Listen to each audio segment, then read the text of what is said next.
ஐயோ அவரே பாவம் வயசாயிருச்சா, அதனால மறந்துட்டு இருக்கிறாரு.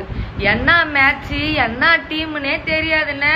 இதுல வேற நீங்க போதை ஒழிப்போம் நல்லா ஒழிப்பீங்க. உங்க பக்கத்துல நிக்கிறாங்கல்ல, அவங்கள யாருன்னு தெரியுதா? ஐயா பெரியவரே, அவங்கள யாருன்னு தெரியுதா? அவங்க பேரும் உங்களுக்கு தெரிஞ்சிருக்கும்னு நினைக்கிறேன் பெரியவரே. எப்படி நான் பத்திரிகையாளர்களைத்தான் சந்திக்க வந்தேன், உங்களை இல்லை அப்படின்னு உங்க ஆட்சி காலத்துல ஒரு பேட்டி ஒண்ணு கொடுத்துருக்கீங்க என்ன?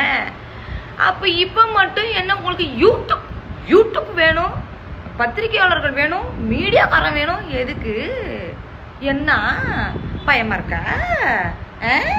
உங்களுக்கு வேணும்னா நீங்க பத்திரிகையாளர் மட்டும், அது உங்களுக்கு பேவரட்டான பத்திரிகையாளர்களை மட்டும் பார்ப்பீங்க. இப்ப தாவே காட்சி வந்தோடனே யூடியூப் கூட விடல. இதெல்லாம் ஒரு ஆட்சி. உங்க ஆட்சி காலத்துல எங்கேயா போனீங்க?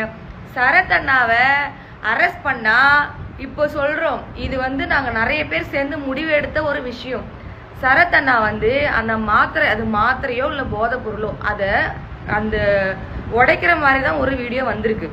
அவர் தான் அதை யூஸ் பண்ணியிருக்காரு, ட்ரக்கா யூஸ் பண்ணியிருக்காருன்றதுக்கான எந்த ஒரு ஆதாரமும் வரவில்லை. அப்போ இப்போ வரைக்கும் அது அவதூறு தான்.